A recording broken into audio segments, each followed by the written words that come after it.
this mini slump that the champions find themselves in.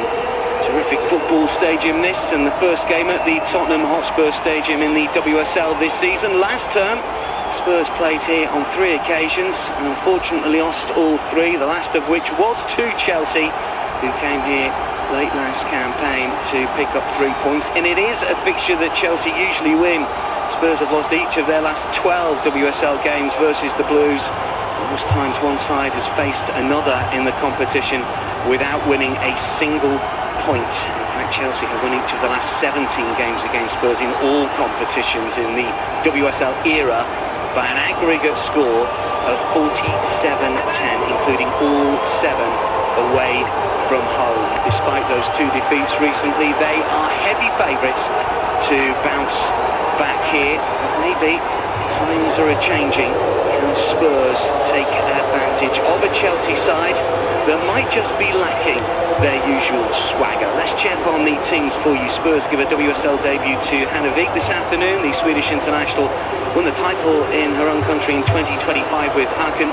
Fellow Swede Amanda Nilden is recalled. Drew Spence is suspended. Josephine Riebrink drops to the bench. Evelyn Suonen makes a 100th appearance for Spurs. She did score against Chelsea last term, but in a 5-2 away defeat. As for Chelsea, well, just a couple of changes for the Blues here. Welcome back Shirley Nusken and Johanna Uytting-Kaneryd. 2 changes from that defeat to Manchester City last time out. Vicky Captain and Sandy Baltimore miss out. The latter, though, as you can see, is on the bench. Lisa Thompson leads the line, aiming to add to her team-high 5 WSL goals so far this campaign. The squad's full of quality and depth, but it's worth pointing out that there are plenty on the treatment table at the moment, unfortunately, for both sides. Olivia Holt has been terrific this season for Spurs, 4 goals so far this campaign. She can create as well as score. Tottenham will be looking for her to try and pierce this Chelsea backline that have struggled in recent games, as we know, conceding 5 against Manchester City last time out. Did have opportunities in the first half to score, but a goal that was disallowed. Shirley back in the starting lineup, having missed out last weekend. Just a 3rd start of the season, incidentally, for her. Chelsea will be hoping that her combative midfield nature can stem the Spurs' attacks.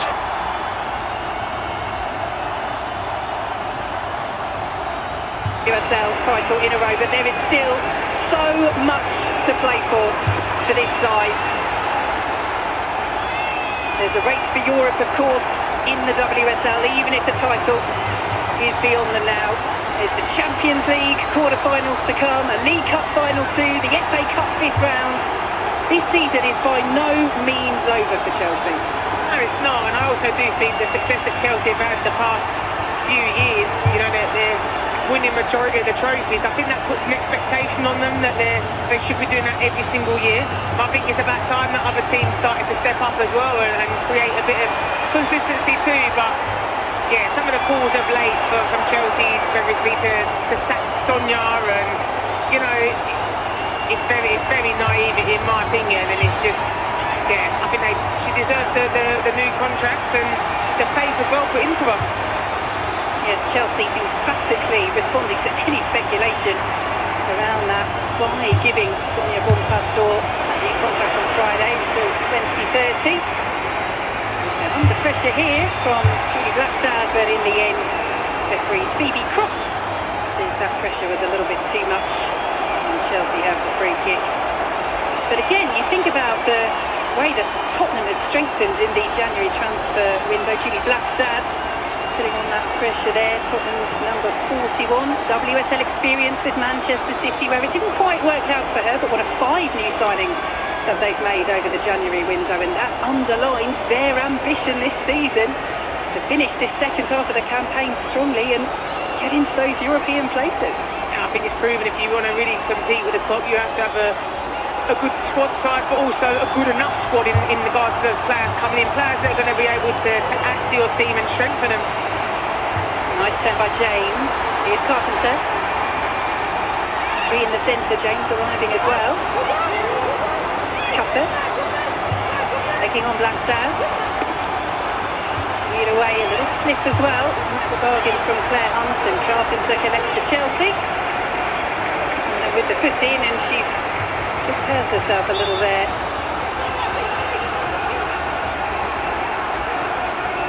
Carpenter on the ball, you get Erin Cuthbert as well. On the overlap, looking to put that cross in, and I think you're looking for an instant really reaction from Chelsea after last weekend. Not even just the result, but the manner of the performance. Well, they have started strongly in games this season, as you can see there. Well, they could do with another fast start here, and they might get it. The effort from Zila Brugman blocked away. It's putting on the pressure, but Brugman's done well. Lead away once more by Spurs, and Germer will collect for Chelsea.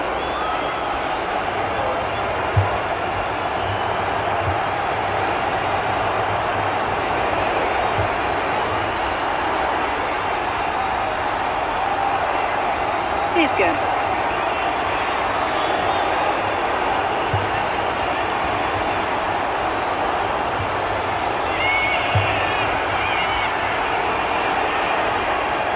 Taking matters into her own hands, Amy Germer. Cuthbert. Now Carpenter, a little bit of space for Rissing Turner is. Good movement by Chelsea. Eventually we'll get something on it. James keeps it alive. It's Berman, pulled back. Right to find Rissing Turner in. Lovely control. Fits in though. German quickly across.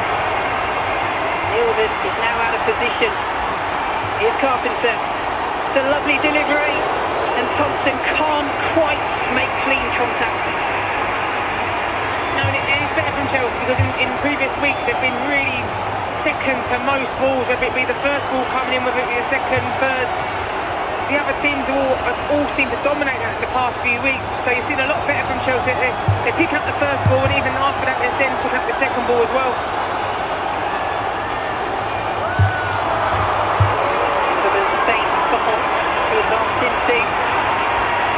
Chelsea defence just backing off, and that could be dangerous. Stephanie England could save Hannah Hampton, and Nilsson on the follow-up sees the effort clear behind for a Tottenham corner from one end to the other. And that's where Chelsea have looked weak in previous games on the counter-attack there. I don't think many people thought that ball was going to go central. I think they thought it was going to go out to the left.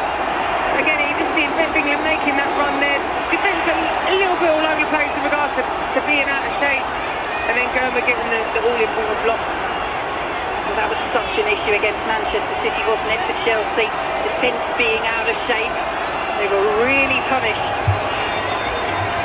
Tottenham punished them here from this set piece.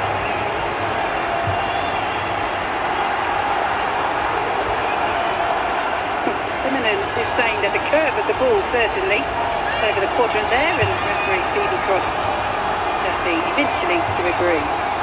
Simmons' delivery. He makes first contact with Kira Walsh. Broken by James. And that would have been quite a stunner. Making her WSL debut, Hannah Pick. What a way to announce herself that would have been.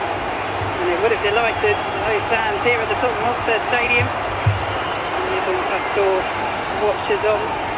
Was a real statement from the club, wasn't it? Giving her that new contract. And notable, I think, as well, that she mentioned as her part of that statement, she wanted to thank the club for their unwavering trust and support.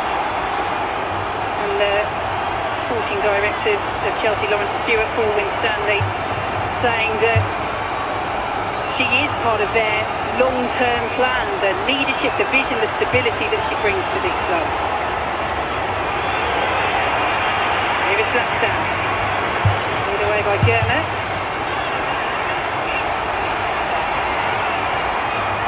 Comes to Holt. Straightforward enough for Hannah Hampton. There's been a little move of the ball there though from Olivia Holt as she gets on the half turn and she has that strike. Star quality in the stands here at the Tottenham Hotspur Stadium. Madonna in attendance watching on today. From a Chelsea perspective, they will be hoping to get into the groove as soon as possible after that defeat at Manchester City, and I suppose it is a bit of a ray of light, their historic form against Tottenham. I think it's just so important for Chelsea to get a result today, especially obviously after what happened. And we talk about the performance, and we talk about the result, but here's the manner in how it happened last week. And you know, but I also then think on the other hand, Tottenham know that. Here's Carpenter. Found once more by Sutter.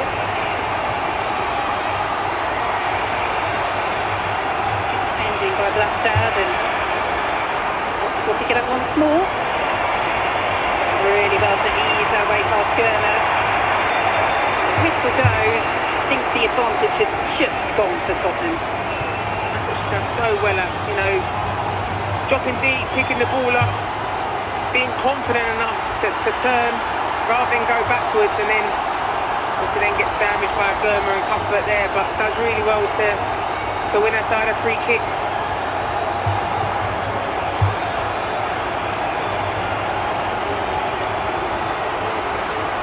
He did say Martin Hope. She's a player with such quality after that cracking winner against West Ham. First time pile driver, just outside the D. She is Tottenham's top scorer in all competitions this season. Scoring old Olivia Holt.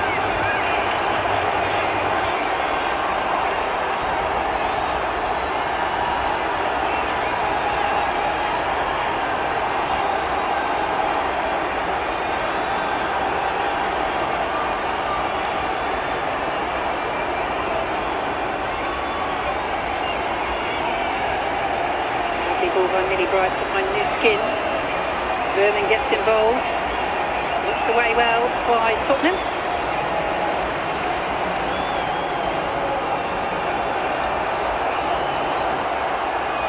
Vernon with the throw.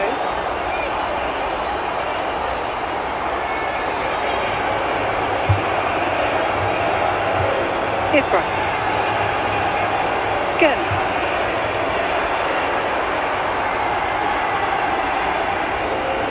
Berman. Thompson. Goes to new skin, who goes for the 1-2.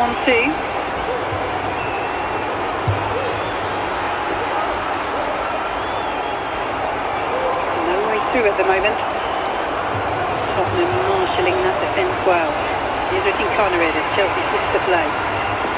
Stay off by Carpenter. Blackstad is there though. That won't reach it, but will now. Here's Holt. All of a sudden, Spurs are streaming forward. And Holt's still going. She's going to drive. What an effort! So unlucky for Olivia Holt. And they know about this danger, Chelsea. They can't keep backing off her like this. It's a beautiful strike as well, but also as well, Chelsea there left 3v2, really, because they're planning out from the fact that they've had then the turnover and Tottenham have then come on the break. Chelsea's midfield completely bypassed, and then for some reason I think Millie Bright stepped up, and they're basically playing with Tottenham's front three against Chelsea too, and they look vulnerable. Well, she is one of only 2 WSL players to score with both her left and her right foot from outside the box this season, Olivia Holt, along with Brighton's Marissa Olislager. So if she goes one way or goes the other, you know that the danger is likely to be coming. When I played this, it knew just to show me my right foot because I didn't have a left foot at all. How many goals did you score from outside the box with either? Own goals or? At work my strength, Vicky. We all excel in different ways, Julie. Perfectly reasonable. Here's Koga. She's excelled this season for Tottenham. Challenged by Nuskin.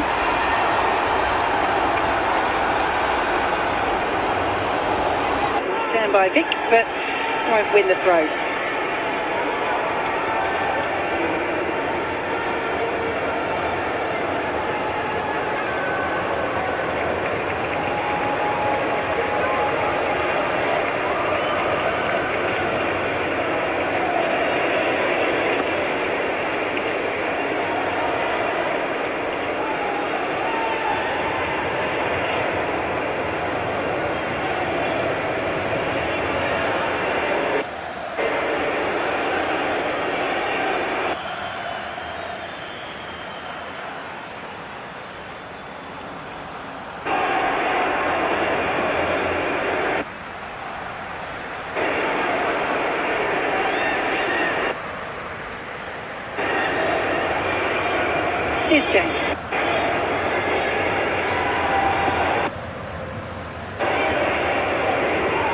German.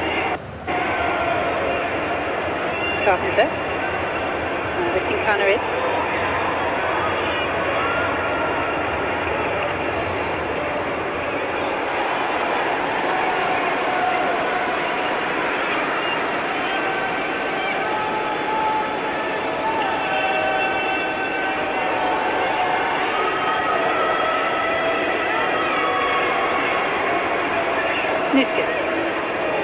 Walsh.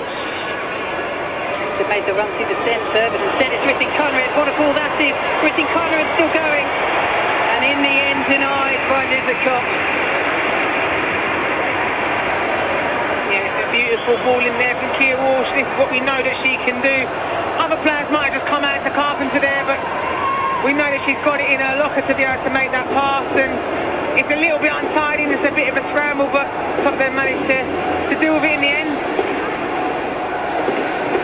She held her run quite brilliantly, Rithing Conrad. Didn't held her run at the other end, and she's one-on-one with German. She needs a bit of support, and Holt's arriving. Chelsea haven't picked her up. Deflection in the end from the effort from Pinberg takes it into the arms of Hannah Hampton, and that opportunity a little squandered there from Tottenham. Yeah, and I think over the previous weeks there's been a lot of talk with Chelsea in regards to playing a three at the back, and sometimes them playing a three with the two wing backs makes them look a bit vulnerable and a bit more open, and should they go back to a four, and it's really hard because I still think even playing as a four they're still looking as vulnerable, especially on the counter-attack when it's sort of a 1v1.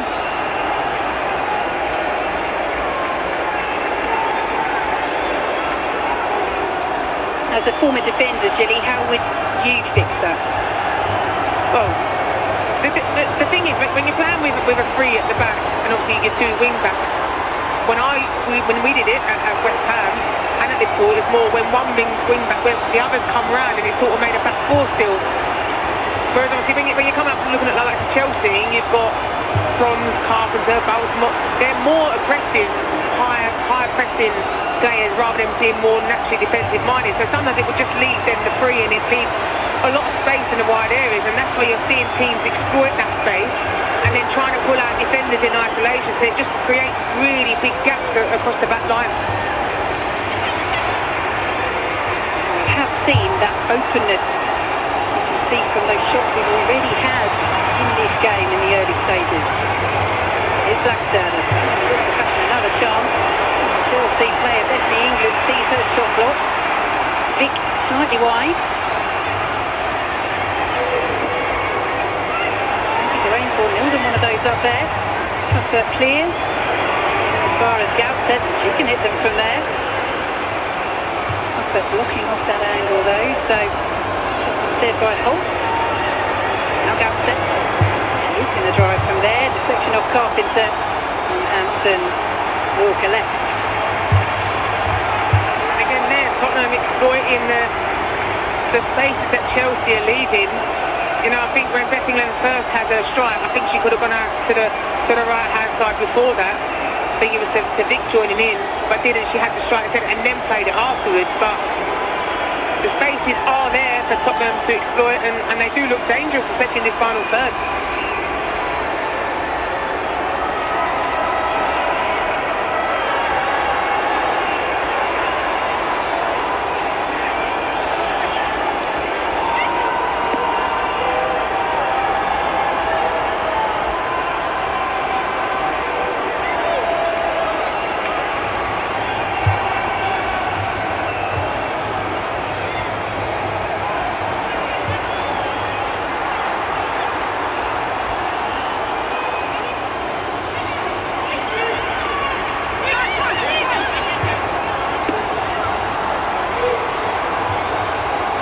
Away by Holt. Thompson to Cuthbert. Walsh. German.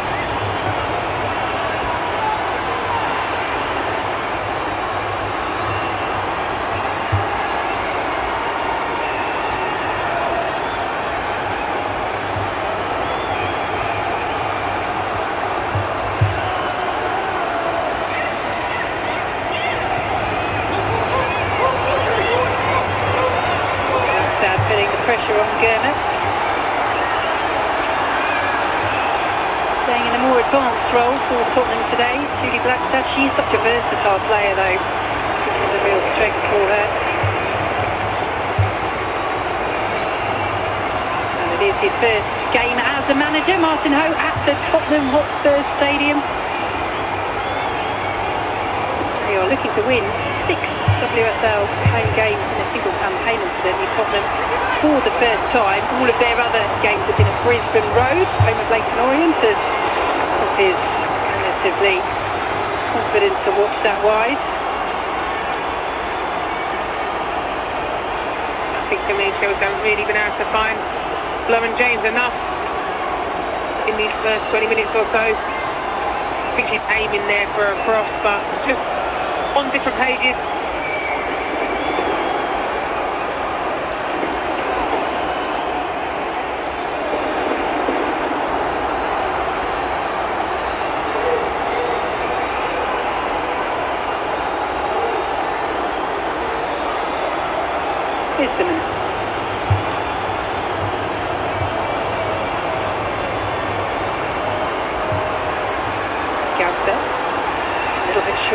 Simonen, her centre-half partner for this game. Interesting to see her in that central midfield position. I think the Gautset, such a bright young talent. It is the position where Martin Ho feels she will ultimately end up. Feels that her box-to-box play is outstanding, but filling in there formation-wise with 2 6 defended, and there you go. She is the work of a central midfielder.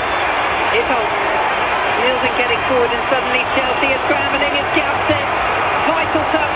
Not once but twice. Gautset again. And blocked away by Nuskin. Brilliant defensive work there from Chelsea. Obviously Tottenham, it's all one of them ones where you've got to cross the ball into the box. Just got to put it in. Slight fizz it in because it can come off of anywhere. But Nuskin getting back, doing their defensive duties and putting an all-important block in.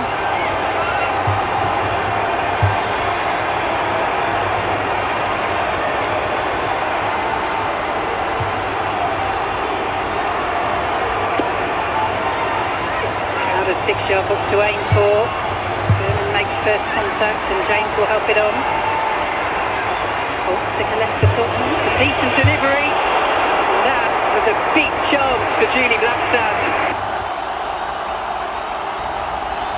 Hampton was uncertain. Blackstad's run was pretty perfect. Couldn't find the finish. Yeah.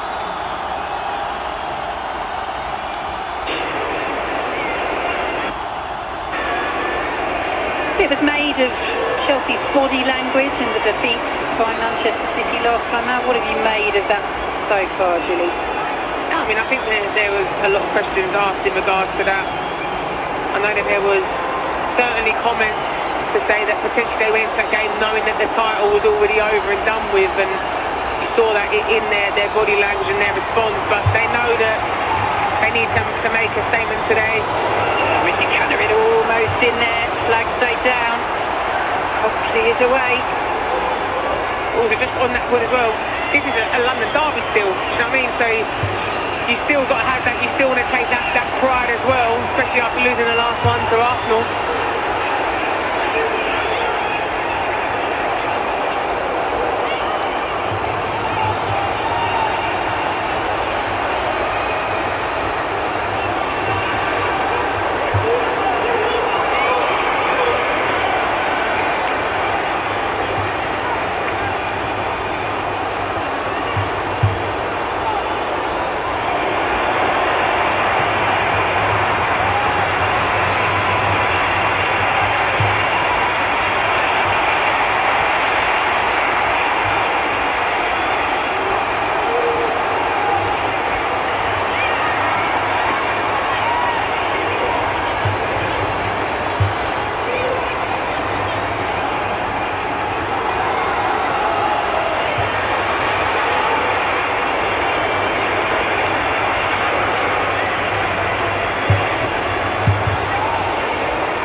questions need to be asked in regards to Kira Walsh's position, Erin Cuthbert's position in front of that back four, because we know naturally that Carpenter wants to get forward a lot of the time. That's just one of her really key strengths there. But in the middle of the park, in front of the back four, three when obviously Carpenter goes, there still seems so much space there.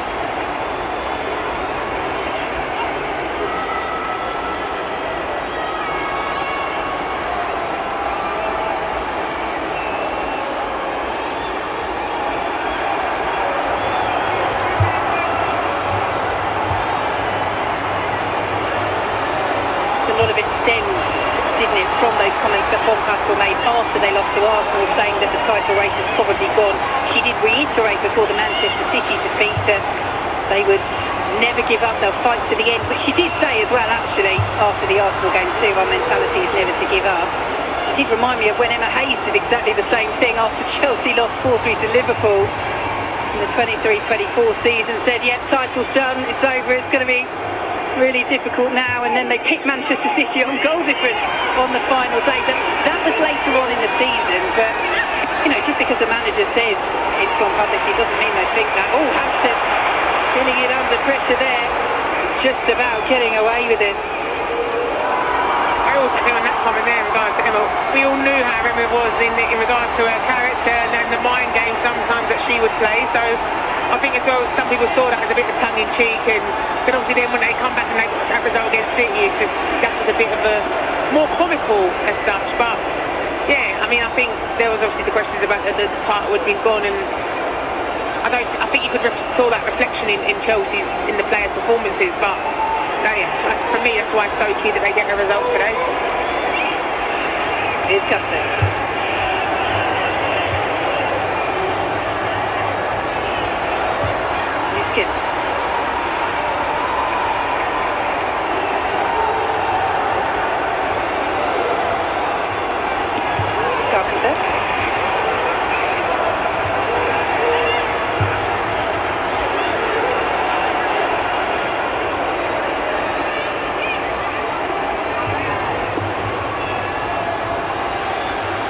Lovely ball by Hampton behind Alyssa Thompson. Two with her in Koga and Vick. Here's James.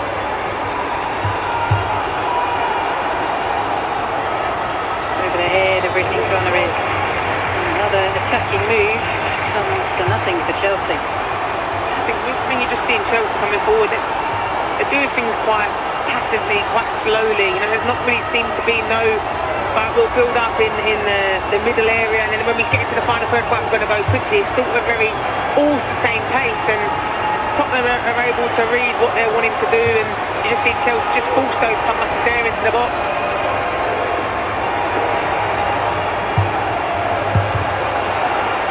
They are dominating possession, Chelsea. It is Tottenham who won the counter, looking more dangerous often.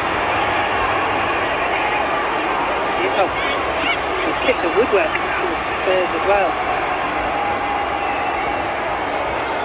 Just a minute. Scoutson. Assisted by Niskin.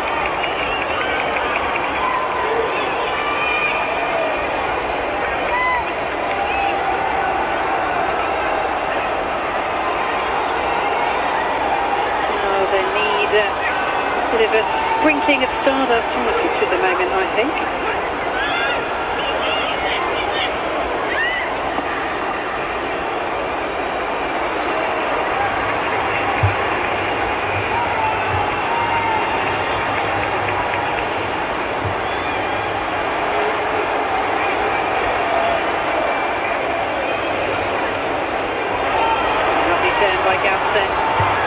Good vision to find Holt as well.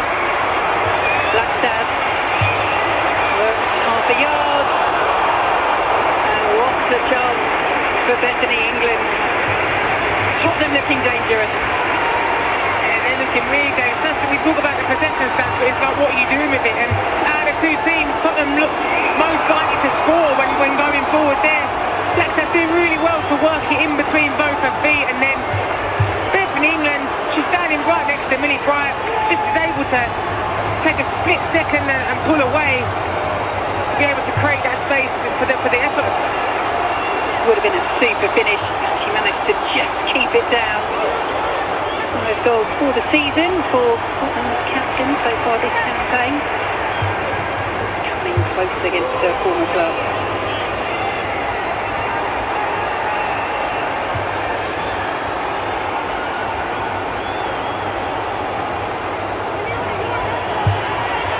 England just coming back from an offside position there.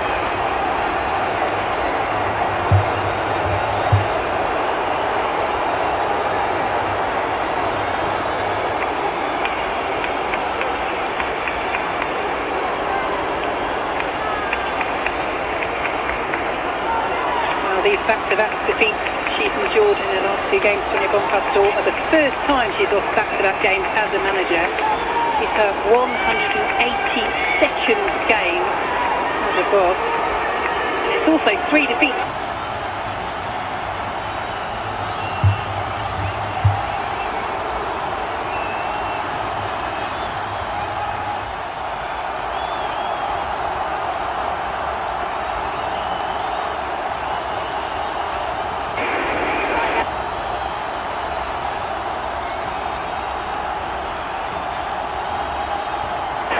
Here's Carpenter. Again, another poor delivery.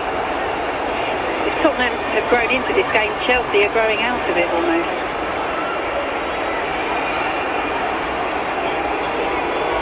I just think it's that final third decision made as well. It just all seems to be on completely different pages with what they're trying to do.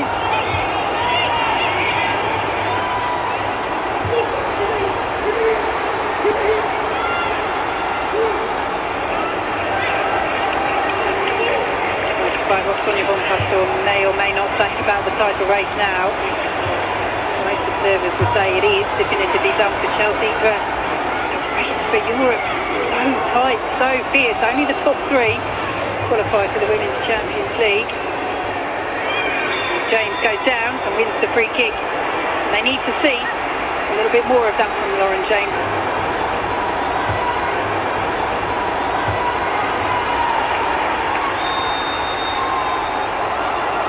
Covered in the free kick. Same old story at the moment for Chelsea. Yeah, exactly what we've just said. Completely on different pages. Hotspur putting that ball into the box. Obviously she's overhit that one. But again, they don't really seem like there's any real set up or this player makes that move and another one runs around the back. It's just sort of everyone goes in, and obviously that, yeah, it's unfortunate for Erin with overhit pass, but it still doesn't look like the Chelsea that we've seen previously when it comes to set pieces. And the more Chelsea fail to hit their marks like that, the more encouragement it is for Tottenham. Lindberg, strength from Millie Bright.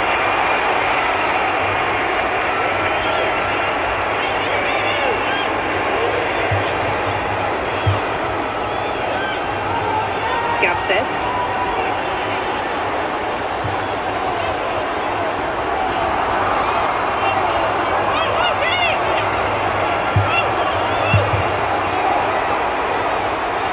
Lovely control by Lauren James, but look how quickly Tottenham are onto her. A little bit too quickly, too exuberantly. Chelsea free kick. Taken quickly.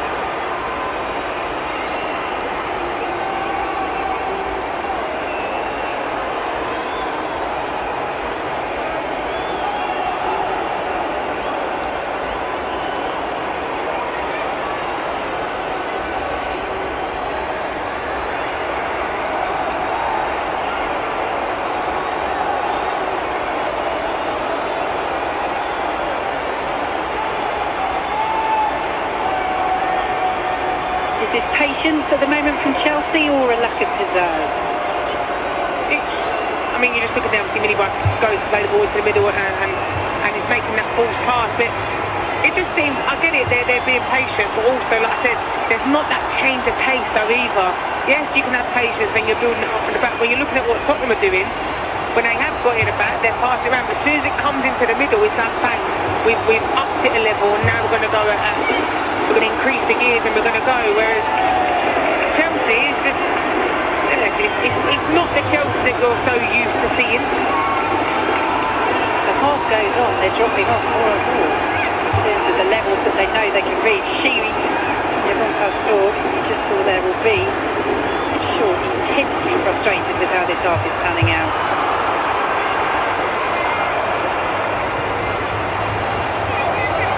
Get the sense that Chelsea, again, not at it today.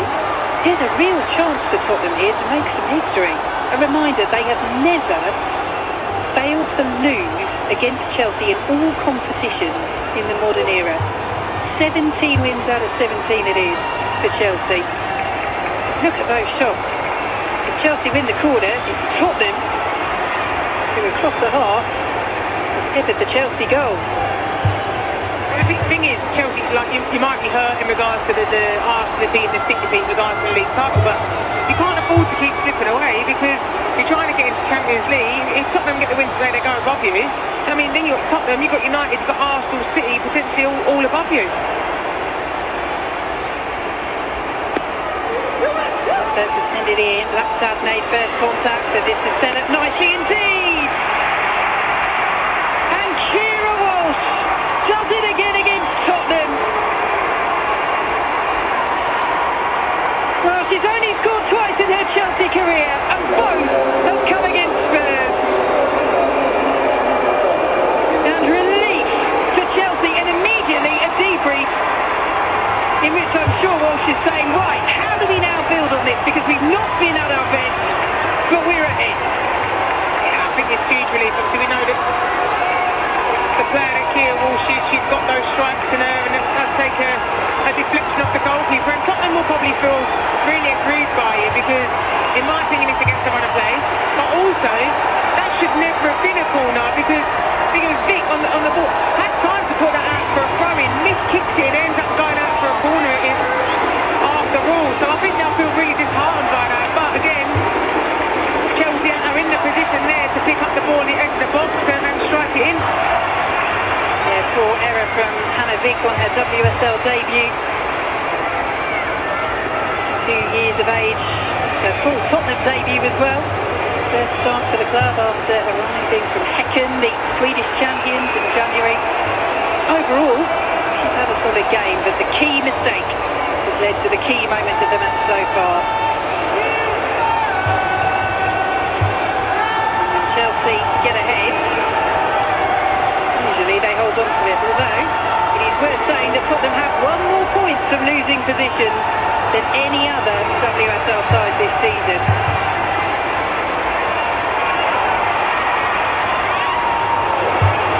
Not to be kept in there by Olivia Holt. She's expressing her displeasure at that decision to referee Phoebe Cross, and Martin Ho doesn't look overly happy either.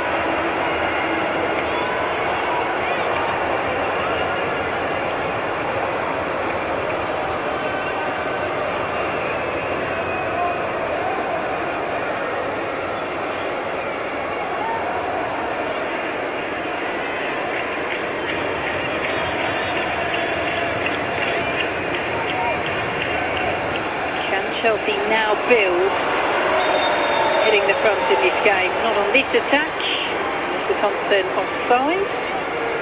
That's another player for me who's been completely quiet in this first half. For Chelsea, you know, I think they know how dangerous she could be. It's something you could argue have defensively done well against her, but I don't think she's gotten into the game as much, and Chelsea have to find her either. Goes Nielsen, can't find England.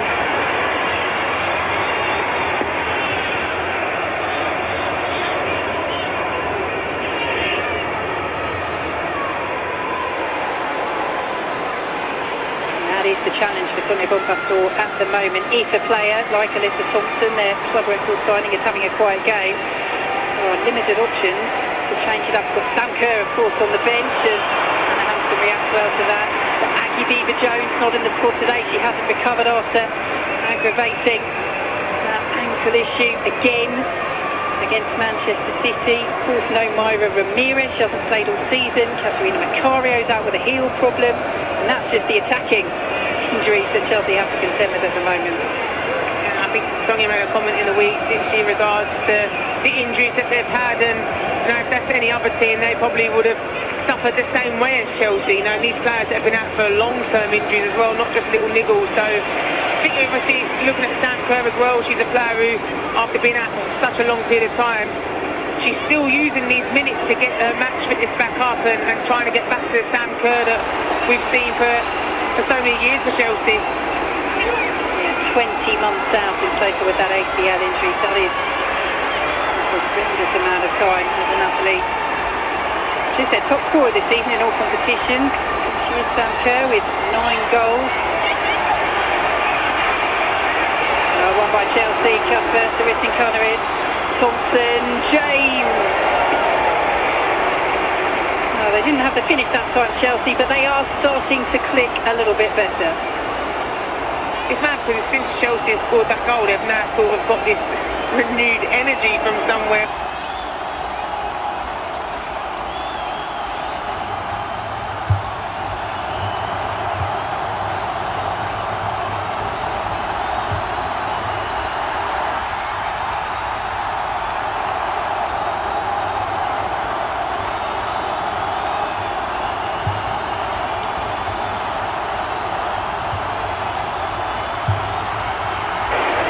Side who really is needing to prove something in terms of regaining.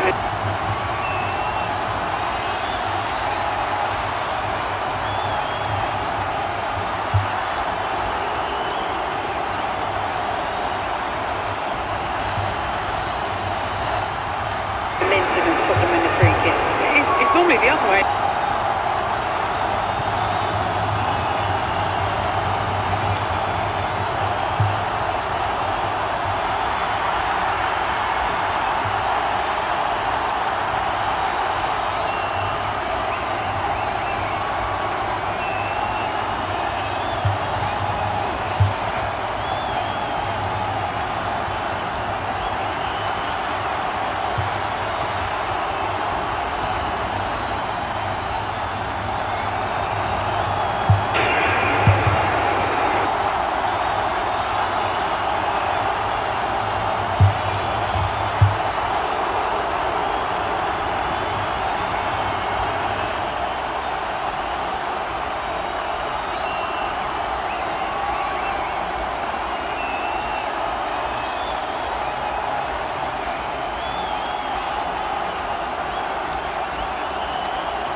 positive for Spurs to take from that first half. Gilly, how do they build on that performance in the second? I think for me, the goal was against the run of play, and I think they look more dangerous going forward. I think they can't be too disheartened with the way that the goal happened, in the sense of, yes, they can be gutted because it comes from their own really mistakes. It didn't need to go for a corner, it could have gone out for a throw-in. But if you're looking at the whole performance in the first half, for me, Tottenham were the better team. Let's hit pitch side with Betty Glover. I'm with Sonia Bompastor. Sonia, what are your reflections from that first half? I think we had really good moments in the half. I think we made some tweaks at half time because it's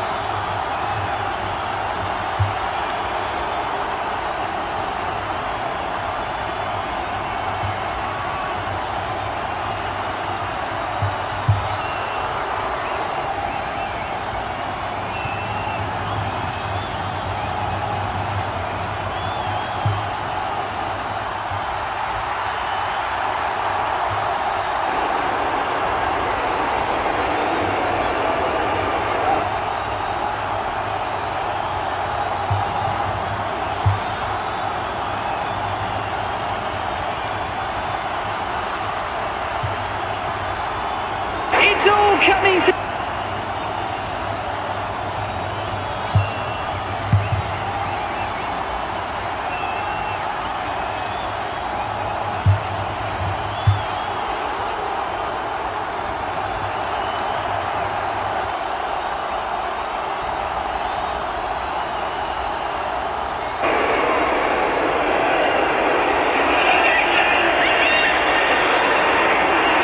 Chelsea again, it's James, it's Carpenter.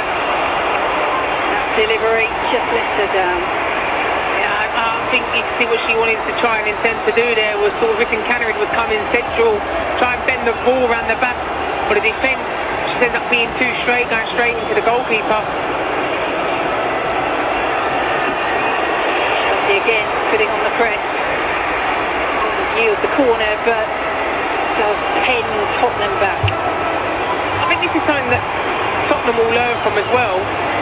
We're just talking about, I mean, I spoke about this off air before the game in regards to goalkeepers now feeling like they've got to play out a lot of the time. You're looking at where Chelsea are pressing, they're pressing high. There's nothing wrong with just turning it and getting them facing their own goal.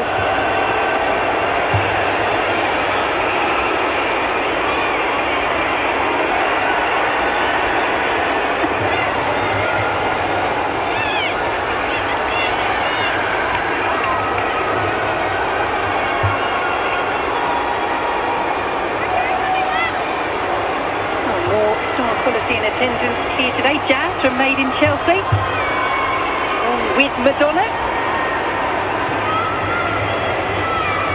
Not sitting together, but Madonna is here in the stands at the Tottenham Hotspur Stadium.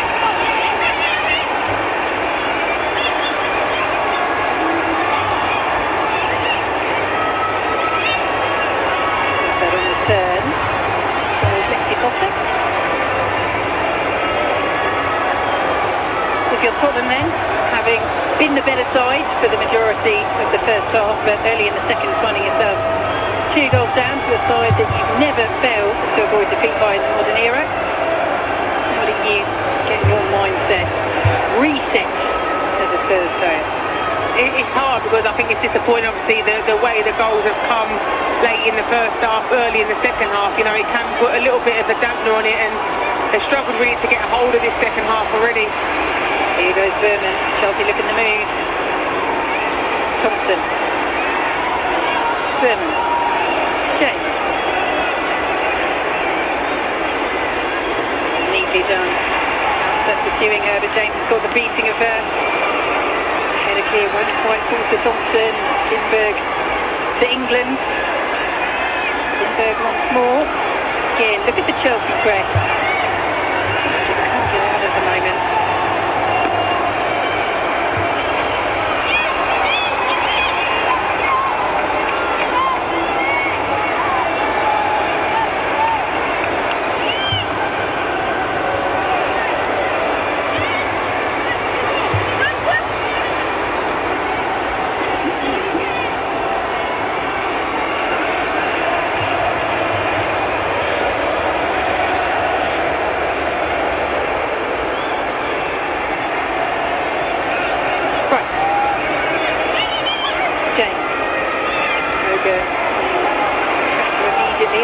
payoff as England steals it.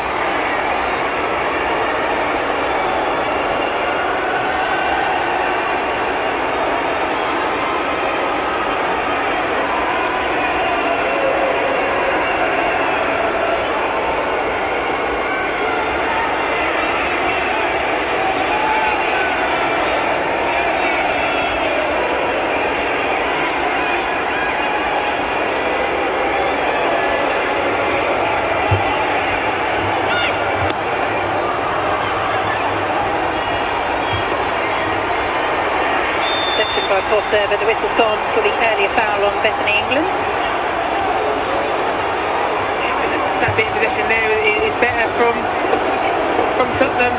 It's a late tackle there for Berman, but also for me, they need to get Holt back into the game. It's been very quiet in this second half, trying to find the dishes on the opposite side from us, trying to get onto the ball because she's able to create something, and I do think Chelsea are a little bit nervous of her as well. Here's Lindbergh. Heading in, and the ball will break to Vicky Cunnery. Nice little back heel, but too far ahead of Carpenter.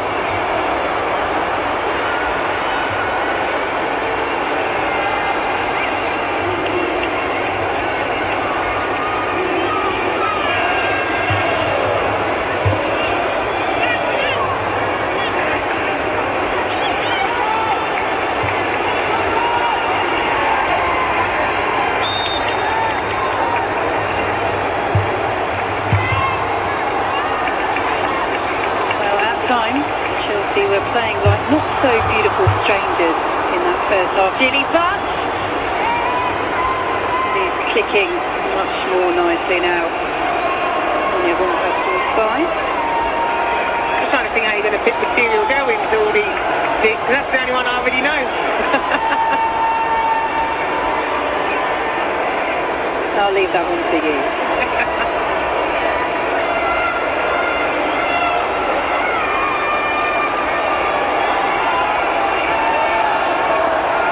Free kick to Spurs. Right, with the header. To Lexi Costa. There's a few for handball in there. Something doing. Gapset can't keep hold of it. Here's Newskin. Chelsea with the chance to counter. Off goes Carpenter. He's got options in the centre. It's a challenge by Gapset. Holding up Carpenter to allow Spurs to get the white shirts back. Chelsea still have it though. Here's James. Right. Newskin. Cuthbert.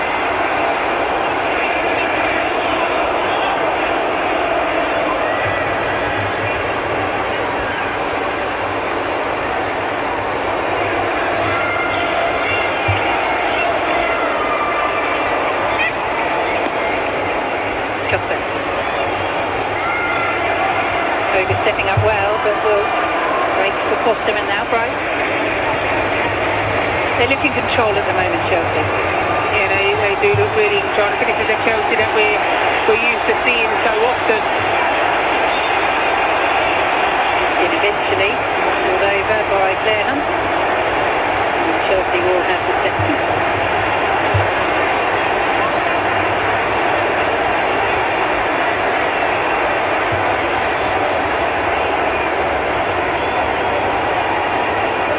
Appealing at the other end, Tottenham. This is why. Yeah, Millie Bryant's header onto Potter's arm there.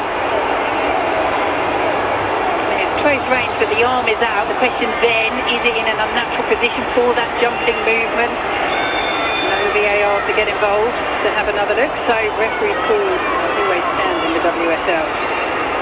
But puts it in. Now Chelsea's turn to appeal for a handball. Not given either. It's James.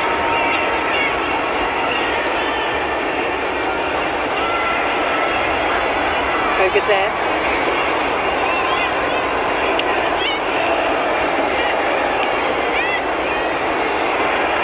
James.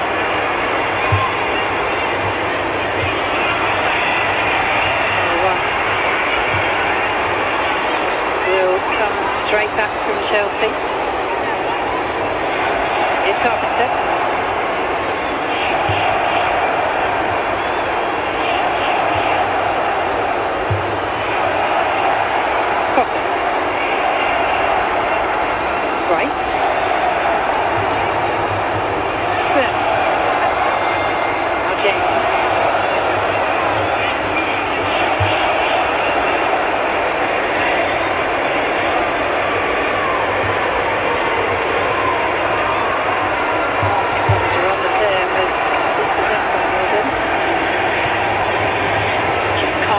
off Chelsea at the moment, Tottenham. Yeah, compared to how they played in this first half. No, Tottenham done really well when they did have the ball, but they just struggled in this second half to really manage to get hold of it, and I think when they have got hold of it, it's been pretty quick turnover back to Chelsea.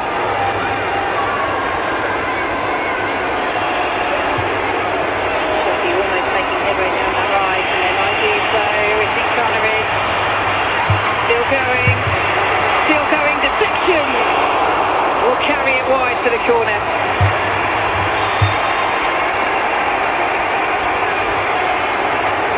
Chelsea just looking a lot more dangerous. I think they've upped the pace at which they've attacked. Now obviously they get the deflection there, but just the urgency now when they are going forward. We didn't see this from Chelsea until they scored the first goal late on in the first half. Tottenham did have a player down in that move, it was Emily Summonen. Who's now making that point to the referee. It will be a Chelsea corner. Sending the high touch from the back, Naomi Germer, one of those joining the attack.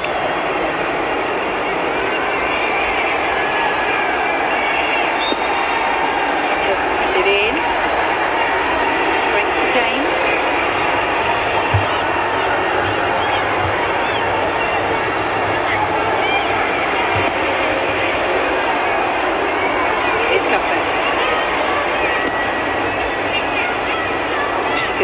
Lexi Foster makes the spaces has done well. Foster, Connor is blocked away by Dick. Koga will get there, but very calmly done from the youngster. Hid away by Tottenham.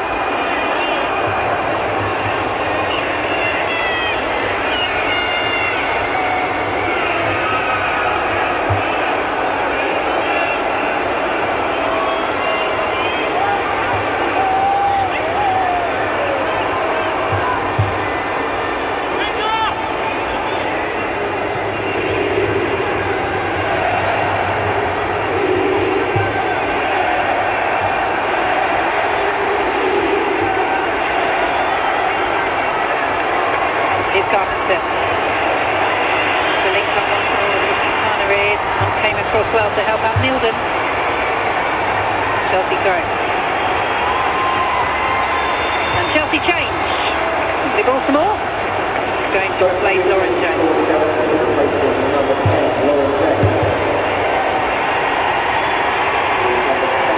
I think Kane was a bit of more of a quiet first half, picking the ball up here and there, able to win a few free kicks for Chelsea, but we know how much of a dangerous clash. Been more alive in this second half, and then obviously we know what Sandy Baltimore can do for him going forward, especially.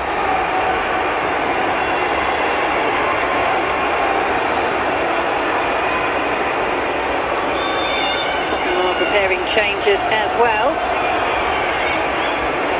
Going to make those as Chelsea have this throw. Right. Here's Baltimore.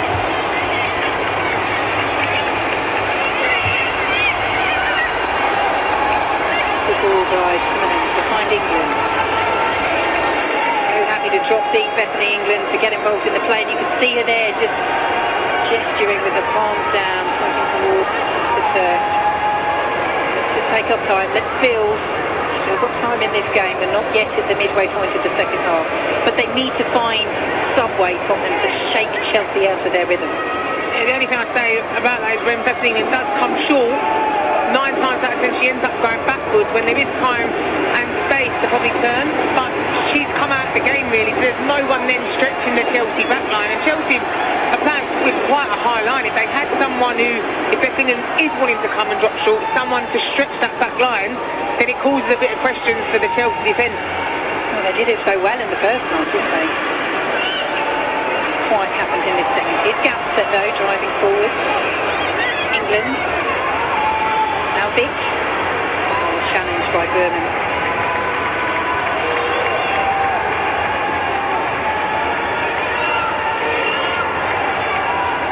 So changes afoot for Tottenham. It's going to be a triple substitution in fact.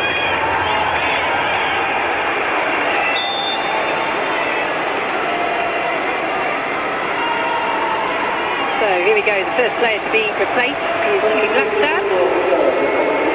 Olga Martinen takes her place. Vinberg is also making way for Lena Gunning-Williams, who turned 21 on Thursday.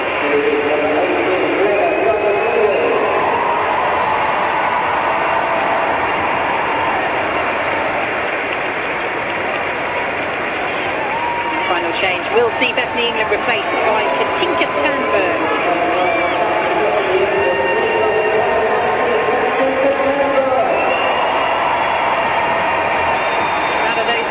Chile, which ones in particular catch your eye? I mean, I think Gunning-Williams, you know, seen her quite a few times, very enthusiastic, got a lot of energy. I think she'll be looking to get into the game pretty sharpish. I think potentially Holt will be moving up a little bit higher as well, which they need to get her more on the ball. I think with Tandberg hopefully trying to be that stretch for them.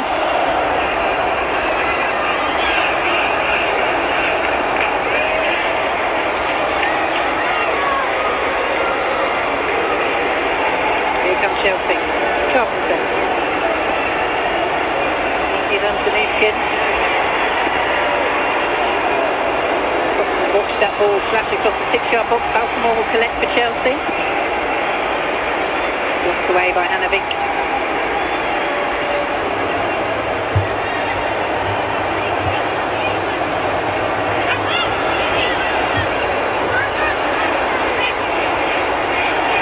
Transferred on return.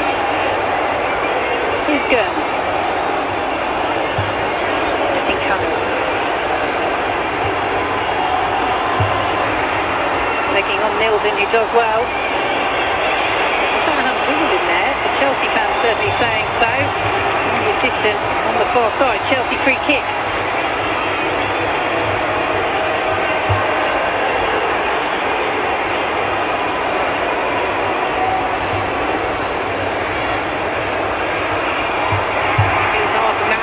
See a bit better here.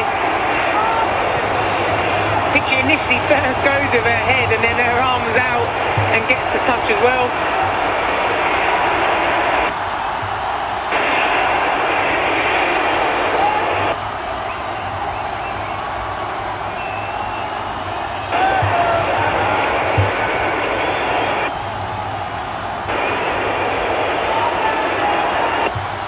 Free kick to be taken right in front of those travelling Chelsea.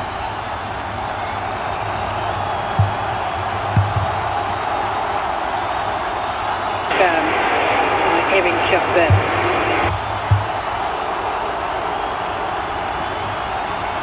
On her right foot, just takes a bit of a swing. Nuskin's trying to get the follow-up as well, and then Germer, I think, just takes a little stab at it, but Tottenham managed to hold on.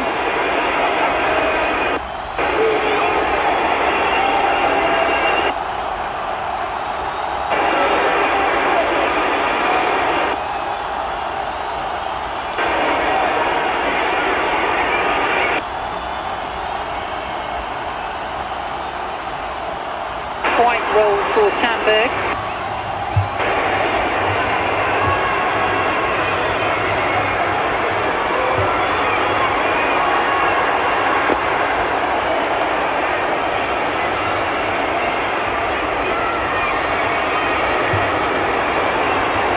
They have certainly improved their performance in the second half, Chelsea. I did say before this game, Sonia Bonpastor, we know the quality we have in the squad. It's small tweaks for us to be in a better position.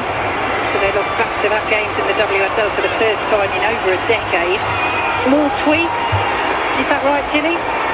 Yeah, I mean, I know that Chelsea don't become a bad team overnight.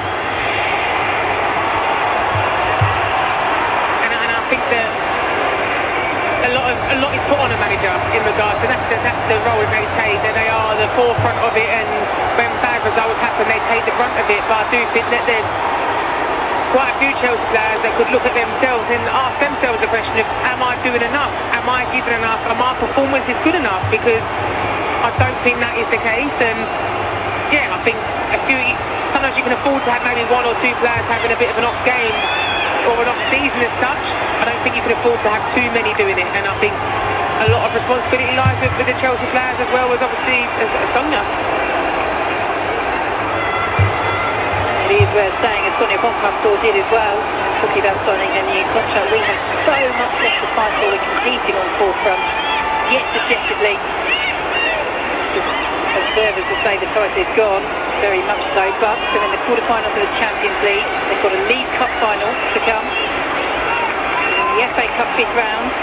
Both of those latter two will be against Manchester United, in-form Manchester United, as Berman takes her eye off that.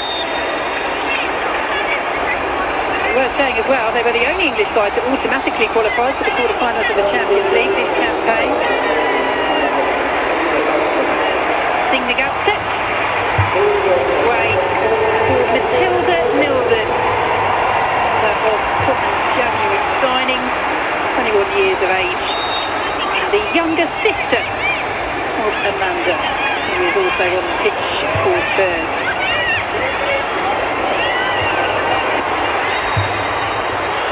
Does eventually go for a free kick to Chelsea.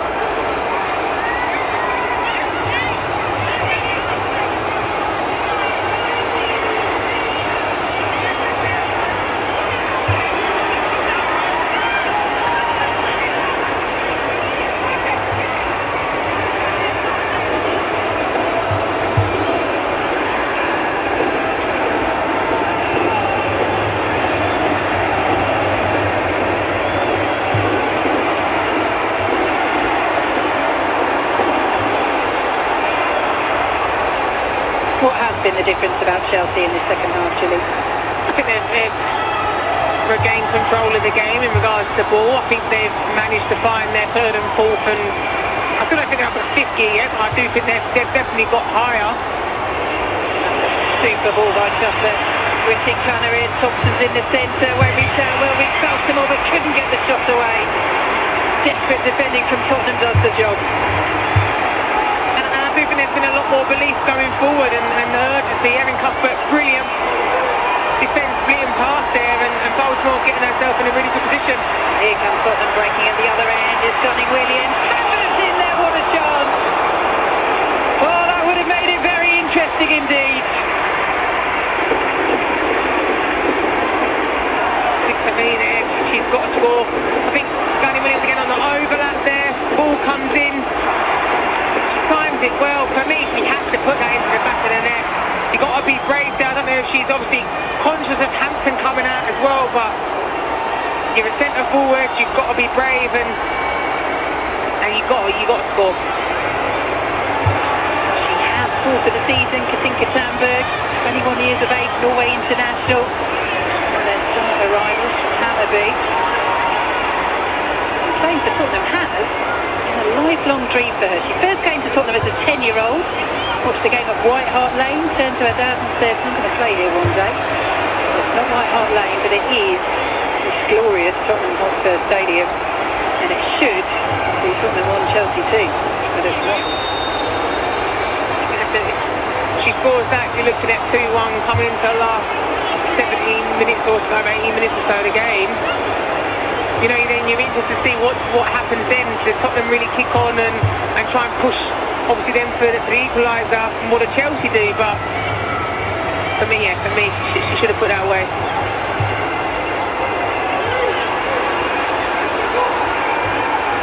From a Tottenham point of view as well, we've spoken so much about their mentality for fighting back from losing positions. Well, big questions once again of Chelsea's mentality. They've been knocked out of their control. Make a mess of that there. Rautanen.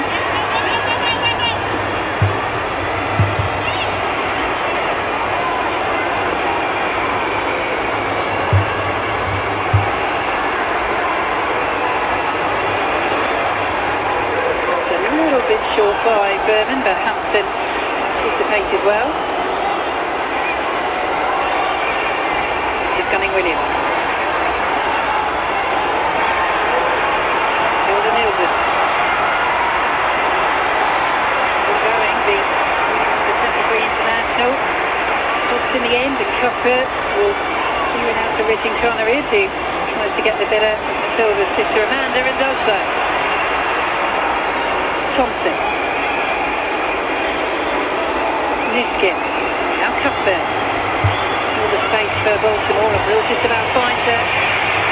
The player down in the centre. Baltimore still going straight into Koga.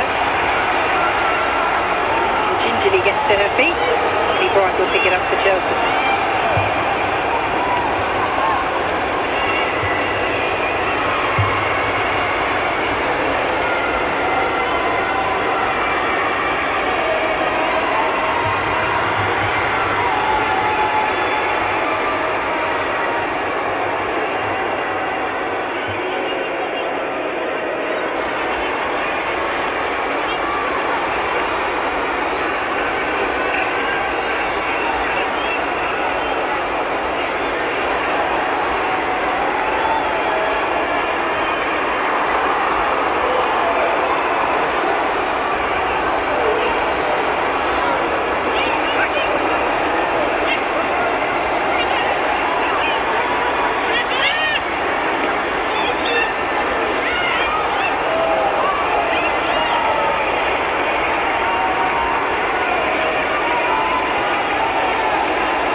Communication.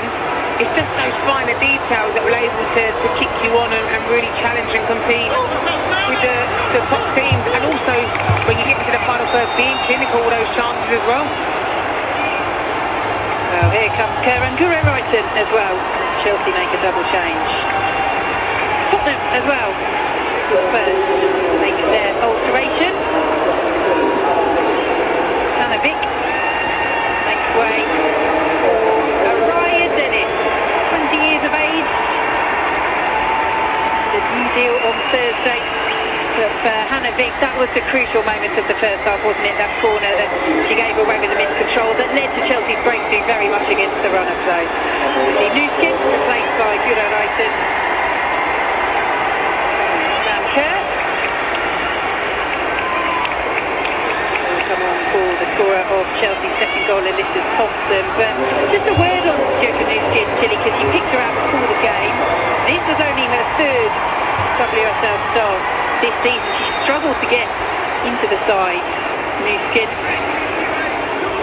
has struggled a little bit with a hamstring injury, but it's largely been a selection issue for her. What have you made of her performance, and should she be starting more for Chelsea? I think she had a brilliant performance. I think in the first half match, I think a lot of the Chelsea team were really quiet anyways, but I think when she links up especially with James, I think there's that good relationship there where James comes short, Nuskin drives on, and no, I think she's had a great game, and I think she should be pushing for a start more often. Well, Sandberg does a corner there, but instead she's been booked. Free kick given. And is wide. A late challenge on Millie Bright. And it's always difficult, those one, when you're trying to, the defender's trying to usher the ball out, but you've got to be sensible and safe there too.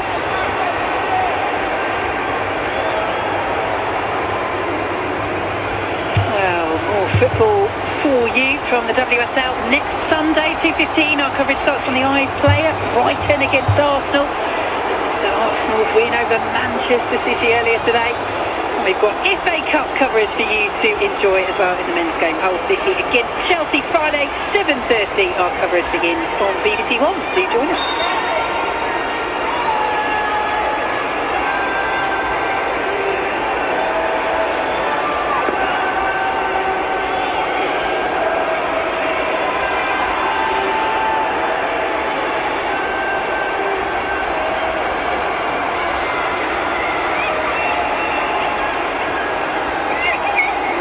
By Chelsea. Here's Brighton for the run of Baltimore. That's unfortunate. It's kindly. The clearance from Mariah Dennis, but then a little miscontrol from Guro Wrighton, who claps her hands in frustration. Dennis can clear and turns into a good break to top. Here's Sandberg. She's got hold to feed. And here she is, Olivia Holt. Can she make this interesting? Traitor Hannah Hampton. They have had their chances in this game, Tottenham, and they have not been able to take them. And that's the difference when you are coming against the top teams. I mean, our fans deserve to put that chance away there after seeing her on many occasions when it comes to finishing. Again, need just to find fine margins and the finer details in regards to that. She obviously sent wide of the goal, but Hannah Hampton just stays big, stays up, and makes it difficult. Oh, Madonna might have expected that to end up in the back of the net as well. I think we all did. Nice smile from her. But these are the clinical moments that have made the difference this afternoon. And they've come for Chelsea. Yeah, and obviously we spoke about this in regard to Tottenham probably could have dealt with that a lot better, so it wasn't a corner. Here Walsh puts it away there. Nuskin with the brilliant run. Doesn't get the goal herself, but Alyssa Thompson there finishing with the layoff.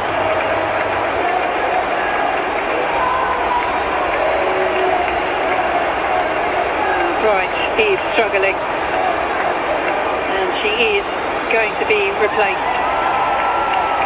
Another injury concern adds to the extensive list for Chelsea. Millie Bright hobbling off.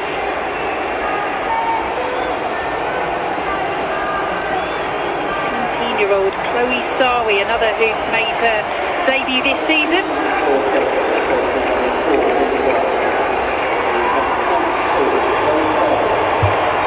Will replace Millie Bright.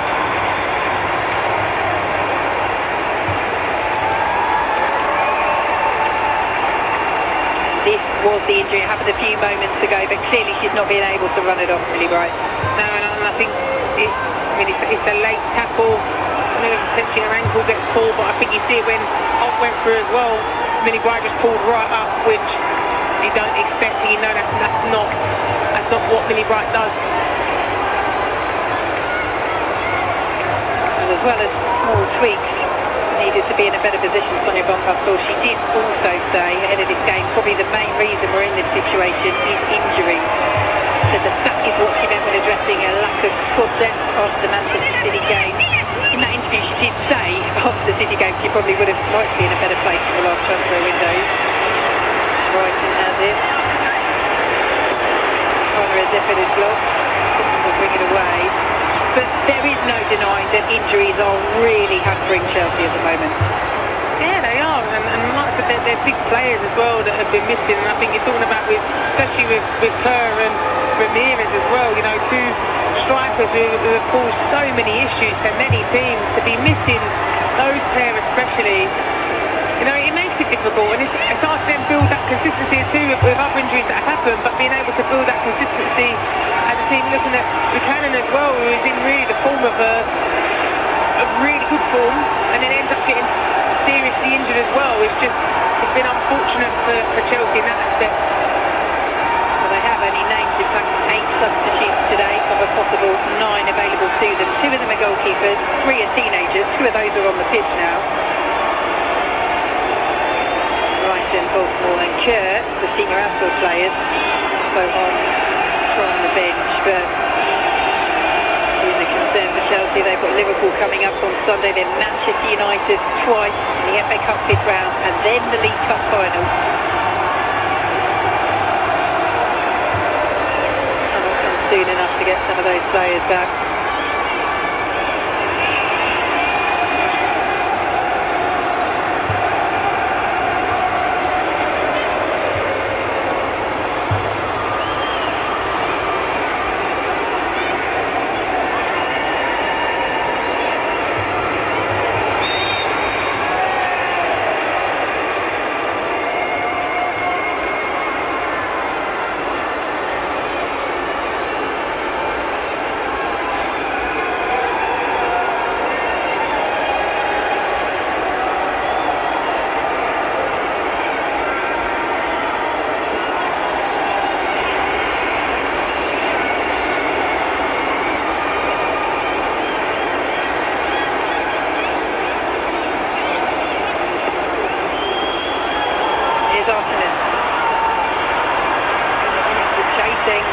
Almost got there ahead of Carpenter. We have to say, very switched on indeed.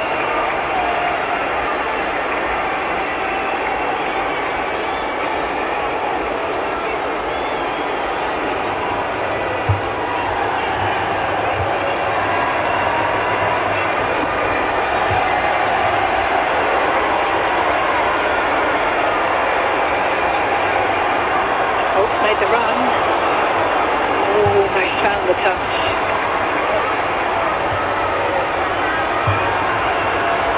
Those flashes of attacking intent have been too few and far between for Tottenham in this second half, and they were racking them up in the first. Yeah, and I think that's what let them down, especially in this second half, that they haven't really been able to carry on the momentum that they had in the first half and bring it into the second. Whether that might be, obviously, with the goal later on in the first half, which potentially deflated them a little bit, and then a goal so early on in the second half as well, just took the sting out of them.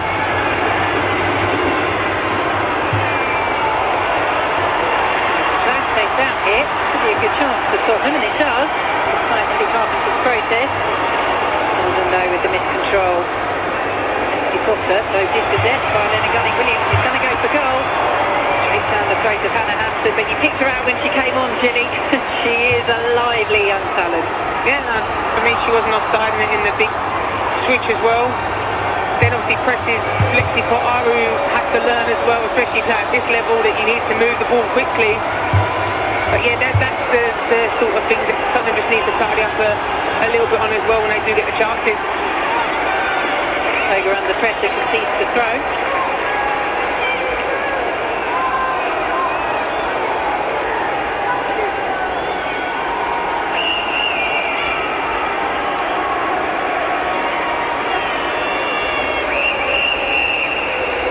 Going to take the throw for Chelsea.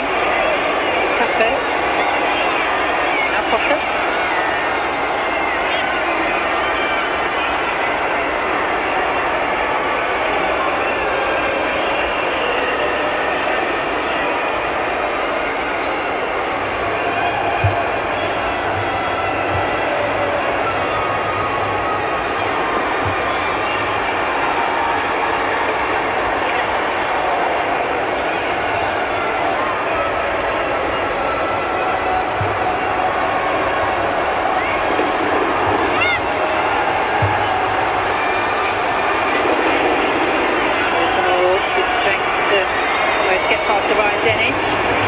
Goes the way of Chelsea. Just wondered whether Dennis might have recovered there just in time, but referee Phoebe Cross says no. Could be a yellow card as well for Mariah Dennis. Away. Would have got to celebrate the new contract she signed this week. There was the referee there, saw a little bit of shirt pulling.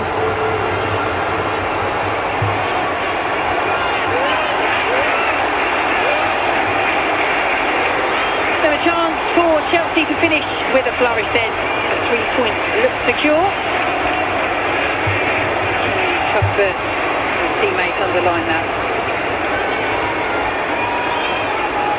Just a one-player wall for Tottenham.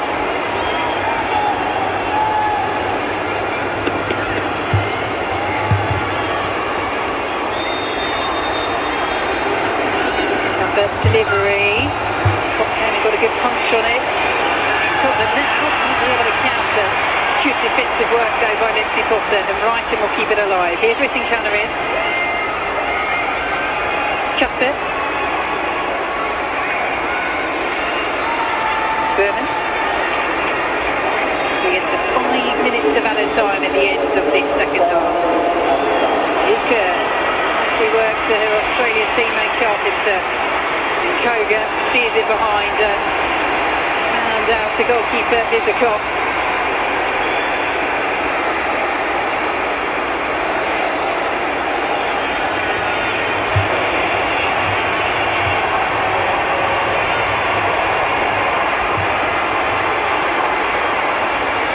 Plenty forward again, Chelsea.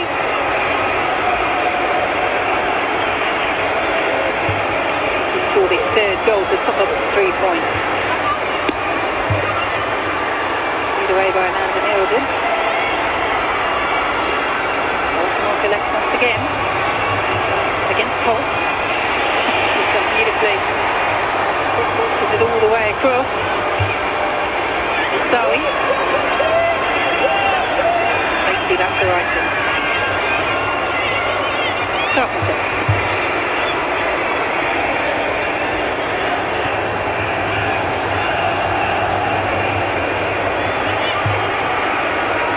Berman. Sorry, he does to have kept that in. Here's Brighton. That's a lovely ball. Baltimore just can't get there ahead of time. Very good covering by the Tottenham defender.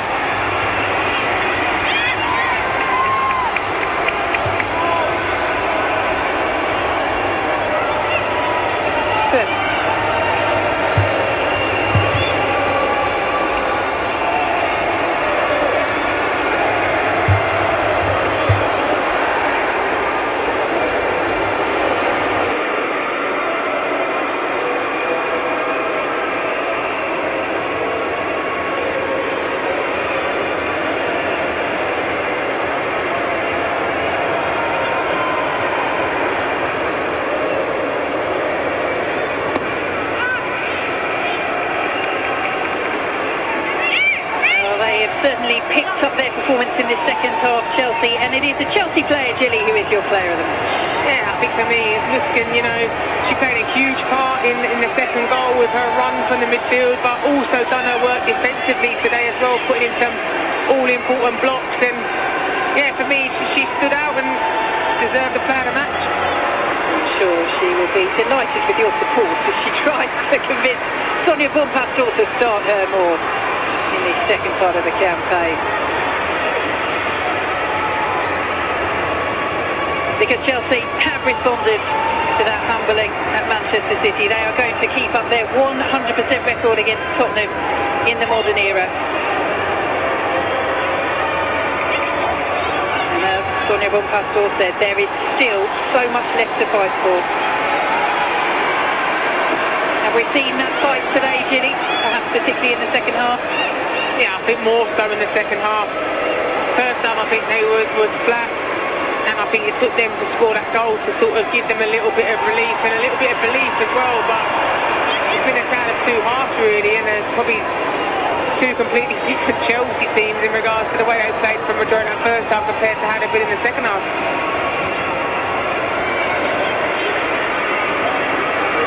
Relief, belief, and perhaps a new leap when it comes to getting back on track for Chelsea.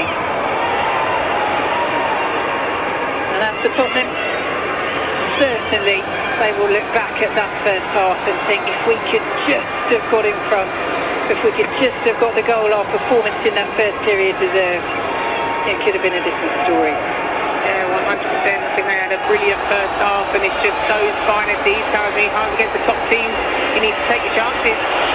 He might take a chance here for three. It's Racing China here, just delayed the shot and allowed Chop and Milden between them to recover. And that is an example of how Chelsea, even in this second half, and they've stepped it up, still, from Sonia Bonpastor's point of view, have plenty to work on. And Sam Kerr does so well, you know, being able to get them flip-ons. I think we can see Racing China really trying to get over to her left foot there. Probably would have been better for her to take the strike early on her right foot. Tottenham managed to get back, but and they're lucky there to not be looking at 3-0.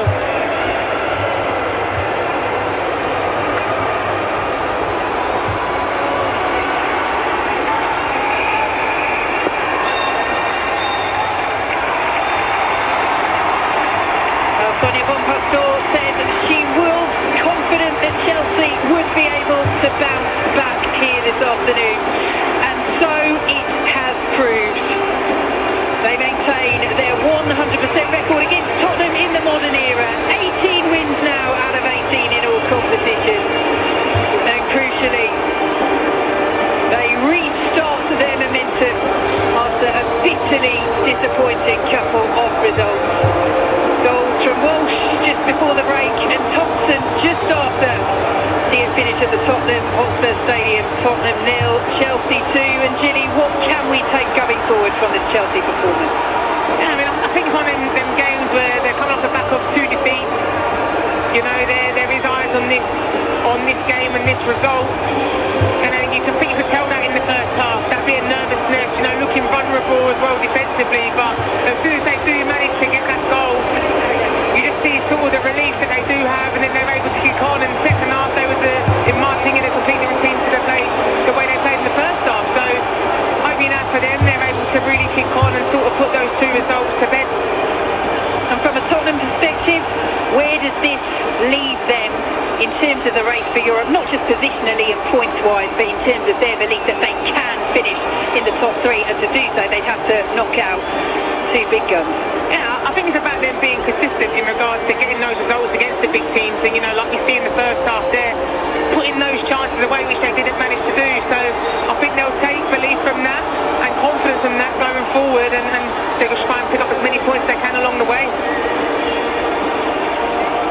Well, it is a familiar feeling in the end for Chelsea against Tottenham, and they use this now to be a springboard. They look ahead to a Champions League quarter-final, to an FA Cup fifth-round tie, to a League Cup final, to a push for Europe in the WSL. It finishes at the Tottenham Hotspur Stadium. Tottenham 0, Chelsea 2. Vicky, Gilly, thank you very much. A very important win here for Chelsea, showing the bounce back that everyone, Chelsea fans, were hoping for today, Sarah. Yeah, exactly that, Alex. They needed a performance and a result today. I think the opening 35, I think they were still had a hangover from the Manchester City and Arsenal game, but after they got that goal, they really grew into the game and ended up with a performance and a result that was much needed from this Chelsea team.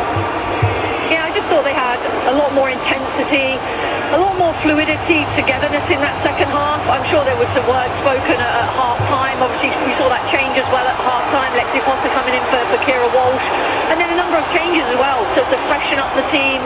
A few more chances. Maybe they're disappointed not to have scored a couple more goals. But ultimately, it was about getting 3 points. They didn't want to go 3 back-to-back losses. It was a huge, huge result for them. As you see them gathering in that huddle right now, Farah, how just important, sum it up in terms of what they've been through, because they're not used to being in this sort of position. The amount of talk and speculation going on around this club at the moment. This was a huge win for them. It's like they needed it. Yeah, they definitely needed the performance and had the result from the game. Obviously, they're not used to that noise because they've been so dominant, you know, certainly in the league for so many years. Six years now, back-to-back title winners. So it's a long time they've been at the top. I think what it shows is that, you know, the teams around them, like of Arsenal, Manchester City, Arsenal, you know, they finally invested. This is the competition we wanted. This is the league that we wanted. The teams of Manchester City and Arsenal to really be pushing Chelsea and trying to knock them off the top spot. They're in that position now, and now it's about these players being able to manage that and come back the way they did today. This is a game they would have been expected to win, and certainly off the back of the results, regardless, even though they lost to Manchester City and Arsenal, it's a game that everybody would have expected them to win. And I think that adds extra pressure given the fact of the performances today. So it's a big win for this Chelsea team today. Okay, let's get straight over to Bessie Glover because she's in the mix and was the player of the match. Suka, congratulations. Talk us through that win and Chelsea back to winning ways. It must feel very good. Yeah, thank you. I think today it was a massive team performance. From the beginning we were there and we wanted to be like straight there after such a bad results the two games before. But I think now we're on the winning way again. we did a good performance today, and we will keep going on. Was that in the back of your mind, those 2 defeats? Did you come out here today knowing that you guys needed a good performance? Yeah, for sure. We know that the situation right now is difficult, but we want to keep going on, fight for every single game, and that's Chelsea. We want to win everything, so we try to keep going on. Yeah. That second goal included a beautiful run from you. Talk us through that. What was going through your head? I just saw Erin. She had the ball, and I knew she looks up and will see me, so I tried to do the run, and it was perfect ball. It felt like it was a bit of a game of 2 halves in a way. You guys had a bit of a slow start. Tottenham were very much on top for a large part of that first half. Why do you think that was?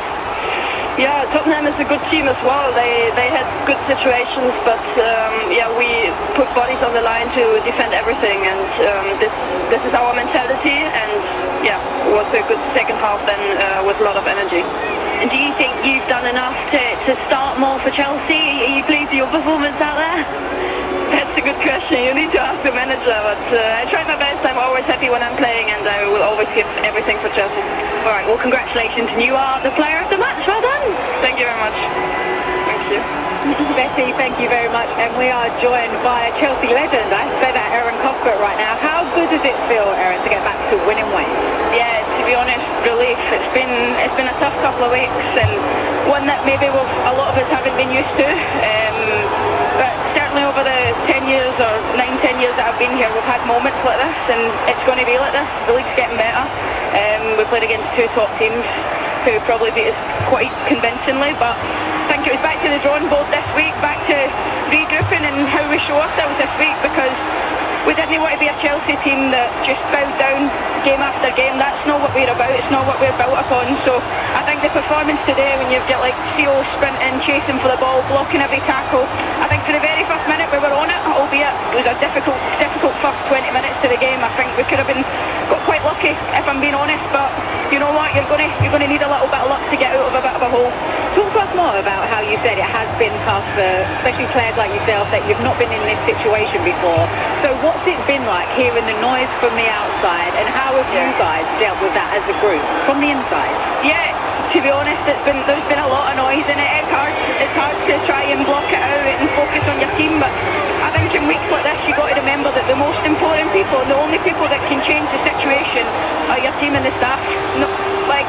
The fans' opinion, they're entitled to their own opinion. I absolutely agree with that opinion. We want to change things as much as they do, but as much as that is a factor, we have to try and block that out, try and focus on those that matter, and it's players and the team in this week, and we got it right. How important, Erin? Obviously, you're a senior player, you've got millionaire, you know what it means to the fan and the club to win trophies.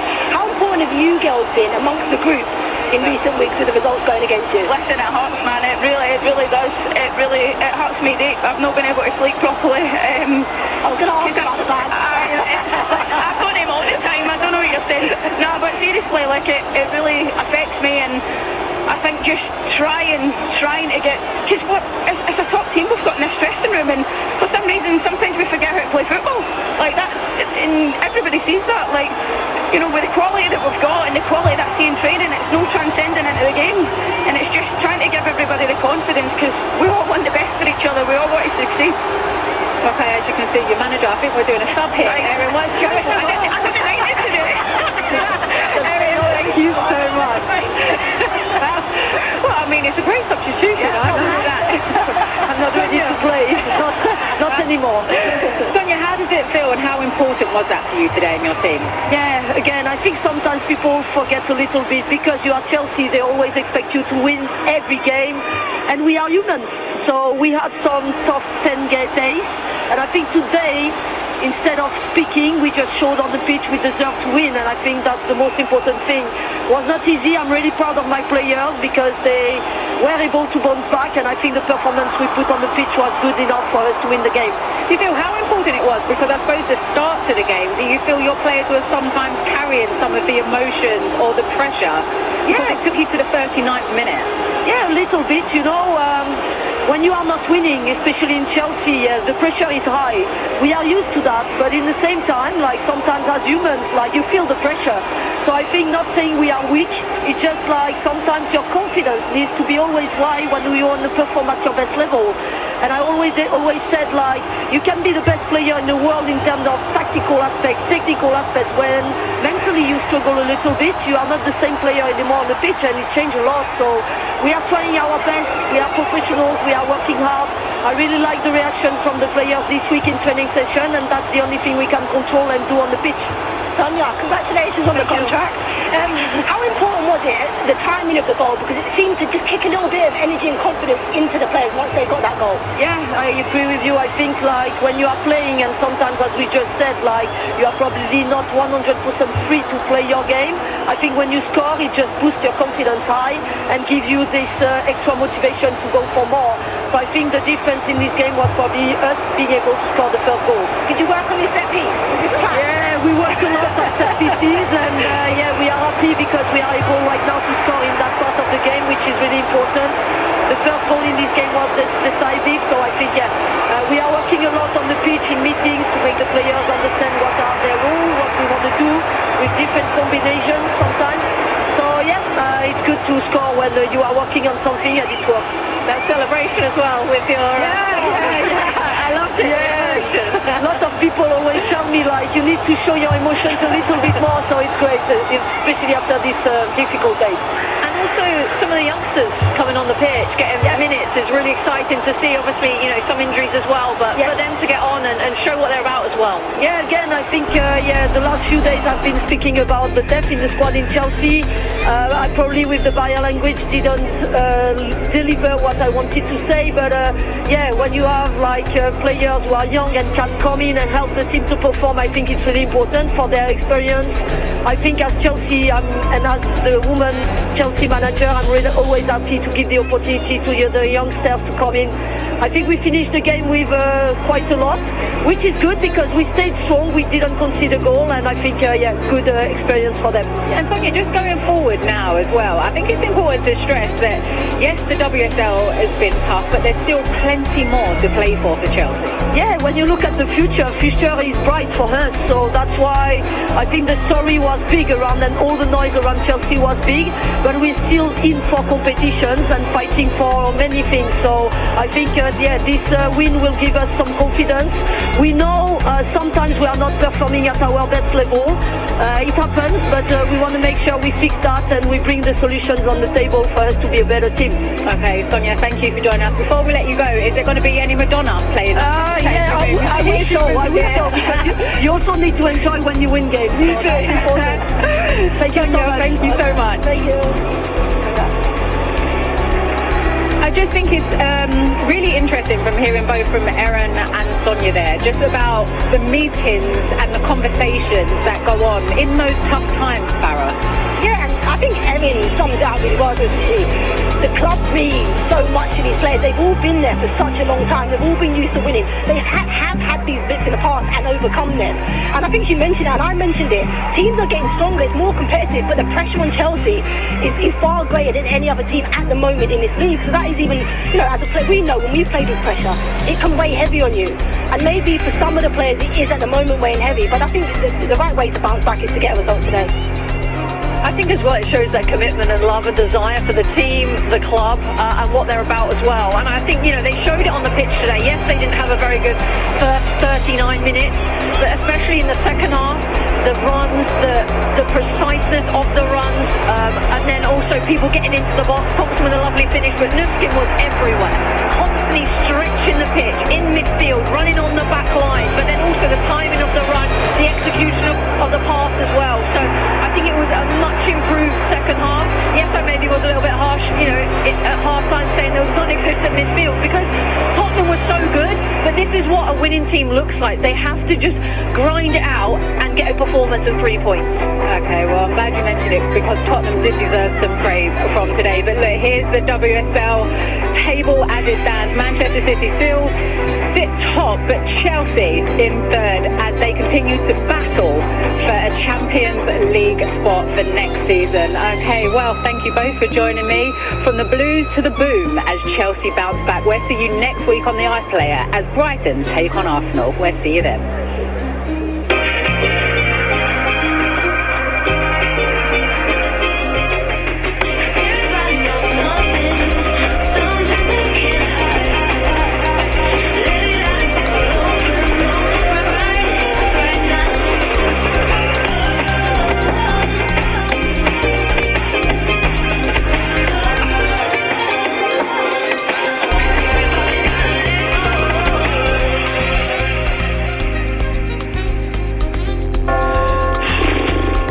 Britain. It's all a bit much these days, isn't it? I think we could all do with a bit of a laugh. So let's make time to let our hair down. Now she's ready for the runway. So maybe we should come together and do what we do best. And not take ourselves so seriously, because it can do some serious good. Because if we can't have a chuckle at ourselves, then what have we got left? Career highlights. Take yourself funny for money this Red Nose Day. Welcome to the family. While we're on the topic of shocking family drama, you have a secret fiancé. I already have a troublemaker, a drama queen, an unreliable and a people pleaser. I don't want any more news. The Wall Sisters, coming soon to BBC One and Oyster.